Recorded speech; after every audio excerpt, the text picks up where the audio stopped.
On a enfin l'arrivée de Denji, le Chainsaw Man. J'avais carrément oublié que c'était le titre du manga. Et donc, parlons-en et surtout de son possible power-up avec ce qui s'est passé lors de ce chapitre.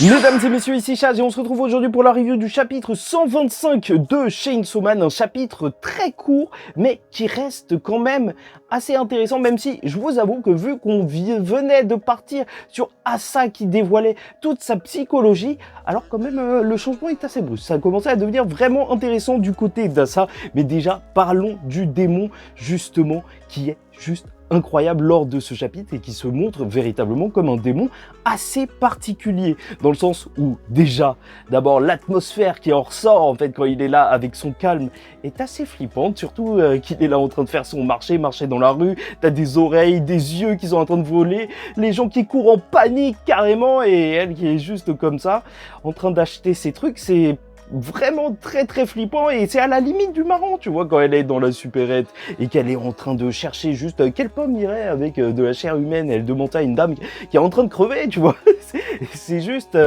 totalement bizarre et en fait je me prends à rire, je me surprends même à rire à des choses qui sont complètement tordues. Je pense que c'est l'effet Tatsuki Fujimoto, ça me rend un petit peu barré, je vais pas te mentir, très barré. Très bien vu, certaines personnes ont vu une possible référence à Newton, donc avec la pomme qui tombe, la pomme qui chute, démon de la chute, t'as capté ? Et donc, en sortant de cette supérette, après avoir fait ses petites emplettes, elle va se rendre compte, démon de la chute, qu'elle a oublié quelque chose, malheureusement. Et franchement, même juste cette case, ça retranscrit tout le côté bizarre de la situation, tu vois, en mode, oh là là, j'ai oublié un truc. Alors que c'est un démon qui est en train de parler, il ne faut pas l'oublier. Donc, il lui faut juste un crâne de mal. Et c'est là que tu vas voir les Devil Hunters qui sont partout à côté avec des armes et qui sont en train de la viser ou de le viser, si tu préfères parler du démon, et ils vont tirer dessus, sauf que ça ne va pas servir à grand chose. Puis elle va utiliser cette attaque où elle va faire s'envoler tout un bâtiment, le faire écraser, éclater, et c'est vrai que tu sens vraiment que c'est un démon de la peur primaire en fait, quand tu vois qu'il peut complètement détruire son environnement juste comme ça, sans même forcément être à fond et se régénérer aussi facilement, bah oui, c'est un tout autre level, et donc elle va avoir cette tête. Mais là où c'est assez intéressant, c'est qu'à plusieurs reprises lors de ce chapitre, que ce soit dans la supérette ou face au Devil Hunter, ce que va dire ce démon, c'est en fait, ouais, j'ai pas forcément envie de vous tuer, j'ai pas envie de faire plus de mal que nécessaire, blablabla. Et c'est une position assez étrange pour un démon. Jusque-là, dans Chainsaw Man, on avait eu peu de démons avec des considérations pour les humains. Et c'est ça qui les rend d'autant plus flippants. Tu vois qu'elle tue, mais elle veut même pas tuer, en fait, elle tue vraiment juste pour cuisiner. Il y a vraiment ce côté encore plus dérangeant dans le fait qu'elle veuille pas forcément faire énormément de victimes. Aussi, bien évidemment, ça repose la question de son réel objectif, vu qu'il y a toute cette prophétie. Est-ce qu'ils doivent réaliser cette prophétie? Est-ce qu'il y a quelqu'un qui tire les ficelles de cette prophétie? Est-ce que c'est vraiment la sœur de Yoru qui l'a envoyée? Je ne sais pas, mais ça reste tout de même assez intéressant. Et je vous rappelle que son objectif est d'autant plus mystérieux qu'on ne sait toujours pas à qui elle faisait la livraison Uber Eats. Ah oui, ça reste quand même assez bizarre. Et surtout, le plus gros morceau pour moi de ce chapitre, c'est que lorsqu'elle va se prendre plein de coups d'armes différentes, en fait des armes à feu, donc peut-être que, voilà, maintenant que le Gun Devil a été abattu, donc en partie dans la première partie de Chainsaw Man, alors peut-être que maintenant il y a moins de restrictions au niveau du Japon, parce que je te rappelle que les armes c'était plus ou moins prohibé, étant donné que s'il y avait des armes, alors ça faisait peur à la population, et s'il y avait une peur des armes qui nourrissait le démon, vu qu'il devenait plus fort, bah, ça aurait été juste assez problématique en fait de se retrouver avec un démon aussi puissant que ça. C'est pour ça que ça avait été mis de côté, les armes à feu, sauf que là on les revoit sur le devant de la scène. Mais ce qui est assez intéressant, c'est que en fait quand elle va se prendre ses coups, elle va nous dire quelque chose de très particulier, c'est que actuellement de toute façon les armes humaines ne peuvent rien lui faire.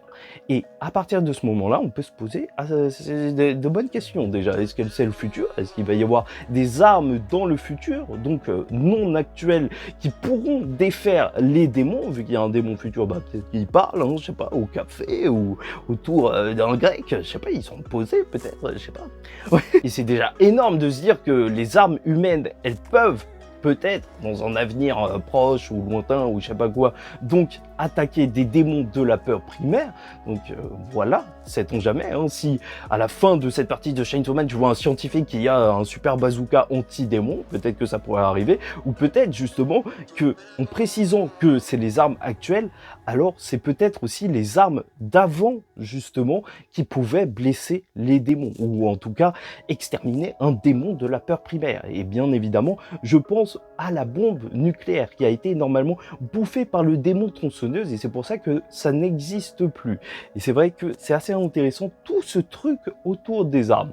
Vraiment, pour moi, ça c'est le plus gros mystère de ce chapitre, hein. Cette petite phrase lâchée ici. Mais bon, bien évidemment, le truc qui a hypé tout le monde et le truc qui va continuer de nous hyper pour les prochaines semaines, c'est l'arrivée de Denji. Et ça, il faut qu'on en parle, mais avant ça, n'hésite pas à liker ou disliker la vidéo, commenter, donner ton avis en commentaire et t'abonner si tu n'es pas encore abonné, parce que chaque semaine ou 2 semaines, ça dépend de quand sort le chapitre, alors on parle de Chainsaw Man. Et c'est là qu'il faut dire que Denji est le GOAT. C'est juste énorme ce qu'il est en train de faire lors de ce chapitre. Tu vois vraiment que sa puissance est devenue vertigineuse. GOAT! Vraiment, il n'a plus rien à voir avec l'ancien Denji. Et alors que le démon n'a plus besoin que d'une seule chose, faire tomber Asa Mitaka, tomber vers le haut, tu connais, c'est Denji qui va arriver par derrière, et toujours en fait, c'est ça aussi qui est fort avec Tatsuki Fujimoto, c'est que si tu regardes bien les actions dans les combats, elles sont très surprenantes en fait, surtout en termes de rythme, parce que voilà, t'as tout cet achat, toute cette parlotte, blablabla, elle domine le game, et voir un Denji qui arrive par derrière et qui juste la découpe, ah, c'est quand même ultra impactant. Tout ça servi avec des pages de Tatsuki Fujimoto lors de chapitres. En fait, c'est compréhensible qu'ils mettent une semaine, même pour un chapitre court, s'il nous sort des pages aussi iconiques que celle-ci, avec, tu sais, c'est toujours le style Tatsuki Fujimoto, tellement de boyaux que tu te demandes parfois s'ils n'ont pas 19 intestins à l'intérieur du bide, mais bon, ça c'est une autre question. Et bien sûr, elle ne va pas se laisser faire, découper la tête de Denji, et alors qu'on pourrait se dire que c'était terminé, moi je me suis dit finito. Et non, en réalité pas du tout,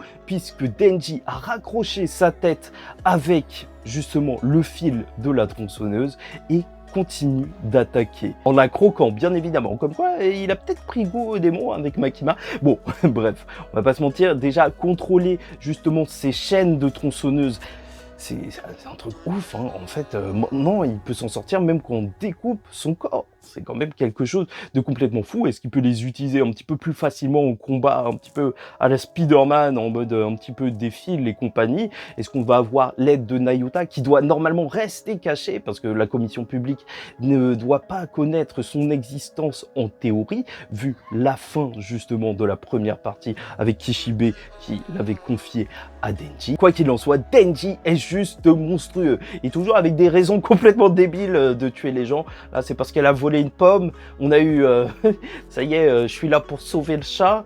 On a eu quoi d'autre aussi? Juste pour me trouver une copine. Ah vraiment, c'est clairement un malade mental. Et bien entendu, en croquant justement un démon de la peur primaire, c'est là que ça peut être intéressant. C'est que, est-ce qu'il pourrait obtenir des capacités en plus? Est-ce qu'il pourrait devenir plus puissant? Parce que je sais que ça paraît assez étrange jusque-là, on n'a pas eu ça, mais si on se souvient bien de ce qui s'est passé justement dans l'arc où ils sont partis en enfer dans la première partie, alors Santa Claus, donc le démon poupée, avait fait un genre de pacte avec le démon ténèbres. Mais ce qui a été précisé, c'était qu'il avait mangé, en fait, ou elle avait mangé si tu préfères, donc un bout du démon ténèbres, un bout d'un démon de la peur primaire, enfin d'une peur primaire. Donc est-ce que si Denji le fait mais qu'il n'y a pas de contrat, alors lui aussi peut obtenir des capacités entre guillemets d'un démon de la peur primaire? Je ne pense pas, mais sait-on jamais. Toujours une piste à garder en tête. Quoi qu'il en soit, on le sait très bien avec la première partie de Chainsaw Man, et même avec celle-ci, le démon chute n'a pas volé son titre de démon de la peur primaire. Un démon qui se régénère extrêmement rapidement. Peut-être qu'il y a une faille, un petit peu comme le démon ténèbres, qui ne pouvait pas se régénérer à cause de la lumière.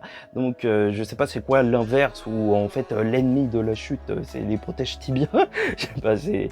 Mais bon, bref, peut-être bien. Ah oui, et je vous le dis parce qu'il y a une rumeur qui se répand un petit peu sur les forums et compagnie, c'est que peut-être ce que le Denji qu'on voit ici serait un faux Chainsaw Man, le faux Chainsaw Man et pas le vrai. Bon, je trouverais ça assez étrange parce que voilà, il y a le côté débile de je vais la tuer parce qu'elle a volé une pomme alors qu'elle a tué plein d'autres personnes.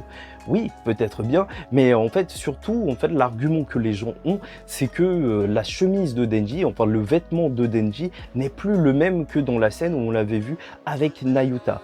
Mais après avoir bien regardé, c'est juste qu'il a mis sa veste, son uniforme par-dessus son t-shirt, donc j'ai pas l'impression qu'on parte sur un délire du genre, hein. Vraiment pas l'impression, mais sait-on jamais, tu vois, au moins je t'aurais mis au courant. Donc globalement, très bon chapitre, un peu court. On se demande ce que Asa est en train de faire, étant donné qu'elle a eu cette grande révélation envers Yoru. Ça se trouve qu'elle a sacrifié une partie de son corps pour pouvoir défaire le démon chute et qu'au final, en fait, elle va juste arriver et que Denji aura déjà tout terminé. Peut-être bien, je ne pense pas, mais dans tous les cas, peut-être qu'on aura sûrement même qu'on aura la rencontre entre les deux personnages. Et juste une chose à garder en tête, c'est que Denji, dans la première partie, se faisait couper en deux par l'homme katana, et maintenant, il a beau avoir sa tête arrachée, il peut se la recoller tout seul. Il est juste totalement à un autre niveau.